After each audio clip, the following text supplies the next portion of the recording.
Hello students, welcome back. In today's video we are going to discuss about animal tissues. As we all know, animal tissues are of four types: epithelial tissue, muscular tissue, nervous tissue and connective tissue. So in today's we are going to discuss about epithelial tissue, in which we will see the types of epithelial tissue that are squamous, cuboidal, columnar and ciliated. तो चलिए पढ़ते हैं.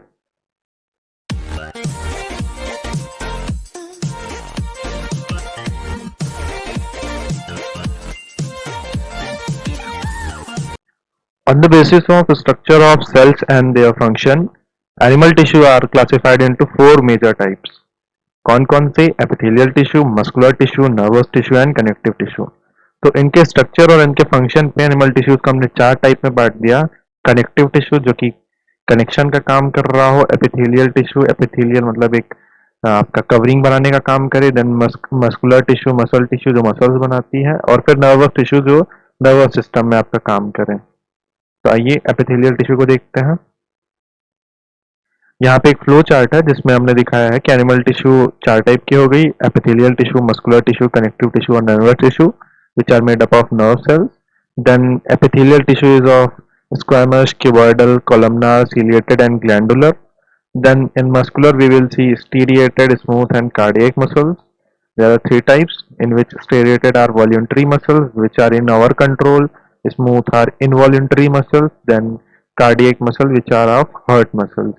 Then connective tissue, that will be fluid and skeleton and proper, in which fluid we have blood, lymph, skeleton we have bone and cartilage, and proper we have areolar, adipose, ligament and tendon. And then nervous tissue, that are nerve cells. So let's see the epithelial tissue first. The covering or protective tissue in the animal body. This is the epithelial tissue, which covers and protect the tissues in animal body, outermost. Okay. The cells of this tissue are tightly packed and it forms a continuous sheet. इसके cells जो है वो tightly packed होते हैं और ये continuous sheet बनाता है. Then the skin and lining of buccal cavity, blood vessel, alveoli of lung and kidney tubules are made up of epithelial tissue. जो हमारी स्किन की लाइनिंग है, स्किन है और बकल कैविटी की लाइनिंग है, ब्लड वेसल्स जो भी है, एल्विलाई लंग्स की, किडनी की, ये सब हमारी एपिथेलियल टिश्यू की बनी होती है. Epithelial cells lie on delicate non cellular basement membrane which contain a special form of matrix protein called collagen. ये जो एपिथेलियल सेल्स हैं ये एक नॉन सेलुलर बेसमेंट मेम्ब्रेन जो कि बहुत डेलिकेट होती है उसके ऊपर रहते हैं, और ये एक प्रोटीन होता है एक तरीके का जिसको कोलेजन कहते हैं. ठीक है, तो ये एपिथेलियल टिश्यू एक कोलेजन के ऊपर रहते हैं. ठीक. देन फंक्शंस देख लेते हैं एपिथेलियल टिश्यू के. तो जैसा कि हमने देखा था कि ये आउटर मोस्ट है, तो ये प्रोटेक्शन का करते हैं काम, जो भी उसके अंदर सेल और टिश्यू रह रही है, और ये बचाते हैं. They prevent from mechanical and chemical injuries and bacterial और viral infection. It covers most organ and cavities within the body. It also forms a barrier to keep different body systems separate. So it cover most organ, जितने हमारी body में organ है सबके ऊपर epithelial tissue एक covering बनाती है और एक बैरियर की भी तरह वर्क करती है बॉडी और बाहर के सिस्टम को सेपरेट करने में. Epithelial tissue help in absorption of water and nutrients. यही एपिथेलियल टिश्यू है जिसकी वजह से एब्जॉर्प्शन ऑफ वाटर और न्यूट्रिएंट्स हो पाता है. Then epithelial tissue help in elimination of waste product.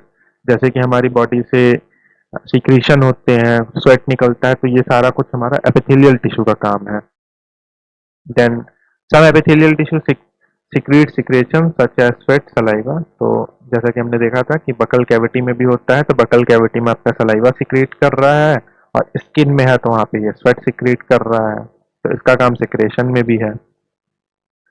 Epithelial tissue may be simple, composed of single layer of cells, or stratified, made up of several layer of cells. तो अगर epithelial tissue single layer की है तो उसे simple कहेंगे, और एक से ज्यादा लेयर की है तो उसे स्ट्रेटिफाइड कहते हैं. अब एपिथेलियल टिश्यू के टाइप्स देख लेते हैं. Depending upon their shape and function, epithelial tissues are classified as squamous, cuboidal, columnar, glandular and ciliated. तो स्क्वामस में आप देख सकते हैं सिंपल स्क्वामस, ये इस तरीके का है. फिर स्ट्रेटिफाइड स्क्वामस, लाइनिंग हो गई एक से ज्यादा की. क्यूबॉइडल एक क्यूब जैसा स्ट्रक्चर और सिंगल है इसलिए सिंपल है, एक से ज्यादा हो गया है इसलिए स्ट्रेटिफाइड नाम रख दिया गया है। कॉलमनार में सिंगल कॉलमनार एपिथेलियम है, सिंगल लेयर है तो सिंपल है, स्ट्रेटिफाइड एक से ज्यादा लेयर है। उसी में सूडो स्ट्रेटिफाइड आता है, इसमें मतलब कुछ कॉलमनार रहते हैं और कुछ इर्रेगुलर शेप के होते हैं। तो आइए सबसे पहले स्क्वैमस एपिथेलियम को देखते हैं। It consists of thin, flat, disc-like, polygonal or irregular shaped cells with round or flat nucleus. ये पतले और चपटे होते हैं, डिस्क लाइक, इनका पॉलीगोनल या फिर इरेगुलर शेप होता है और इनमें न्यूक्लियस जो है राउंड या फिर फ्लैट न्यूक्लियस होगा। ठीक है। अपीयरेंस जो है adjacent sales fit together like tile और पेवमेंट ऑफ फ्लोर। ठीक है। तो ये जो सेल्स हैं ये इस तरीके से फिट होते हैं जैसे लगता है टाइल्स हमने बिछा दी है। इनका प्लेस ऑफ अकरेंस कहाँ है? ये lining of nose, pericardial cavity, blood vessels, lung, alveoli. ठीक है। तो इन सब की ये लाइनिंग बनाते हैं। Function, they protect the underlying part of the body from mechanical injury, prevent the entry of germ inside our body, कोई भी जर्म नहीं जाने देते हैं ये squamous epithelium. Prevent desiccation of organ, सूखने से बचाते हैं। And facilitate diffusion of gases, इनके थ्रू गैसेस का डिफ्यूजन होता है। तो ये है हमारे simple squamous epithelium. Then cuboidal epithelium देखते हैं। ये क्यूब लाइक है, जैसा कि नाम इनका क्यूब है इसलिए क्यूबॉइडल रखा गया, और ये इक्वल हाइट एंड विड्थ के होते हैं। ठीक है, क्यूब की तरह ही रहेंगे। इनका अपीयरेंस कहाँ पे कैसा है? तो स्क्वायर लैक है और vertical section but free surface seems to be hexagonal. ठीक है। तो सेल्स जो है वो स्क्वायर लाइक लगते हैं वर्टिकल सेक्शन में, बट ऐसे फ्री में देखने में ये हेक्सागोनल स्ट्रक्चर देखने को मिलता है। देन प्लेस ऑफ अकरेंस क्या है? Kidney tubules, salivary glands etcetera. तो ये किडनी ट्यूब्यूल्स और सैलिवरी ग्लैंड्स पे प्रेजेंट होते हैं। फंक्शन इनका देख लेते हैं। Provide mechanical support to organ, secretion of gastric juices, absorption and excretion. तो ये मैकेनिकल सपोर्ट प्रोवाइड करते हैं ऑर्गन को, सिक्रीशन करते हैं गैस्ट्रिक जूसेस का, और एब्जॉर्प्शन एंड एक्सक्रीशन में भी हेल्प करते हैं। फिर आ जाते हैं कॉलमनार और ग्लैंडुलर एपिथेलियम। तो it is tall cylindrical pillar like cell, basal part of cell bear oval nucleus. So this is the columnar epithelium, which is tall cylindrical pillar like, and at the base we have its oval nucleus. Appearance of cell: the free end of cell consists of finger like projections called microvilli. इनके free end पे microvilli होता है। और place of occurrence देखते हैं तो presence in the inner surface of stomach, intestine, gallbladder. These are present in the inner surface of stomach, intestine and gallbladder. Their function is absorption of nutrients as they have microvilli, secretion of gastric juices and mechanical support to the organs. Then we have ciliated epithelium.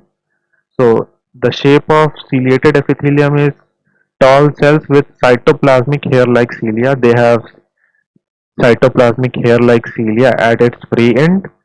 Cells may be cuboidal or columnar. These are cuboidal or columnar, therefore called ciliated cuboidal epithelium or ciliated columnar epithelium. इसीलिए इनको या तो ciliated cuboidal epithelium कहते हैं या फिर ciliated columnar epithelium कहते हैं.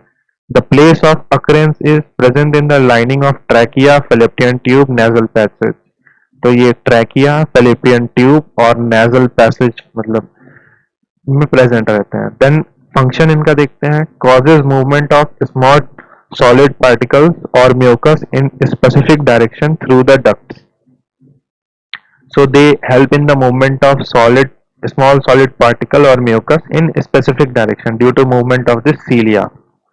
Causes movement of ovum and zygote towards the uterus because it is present in fallopian tube, so it directs the movement of ovum and zygote towards the uterus.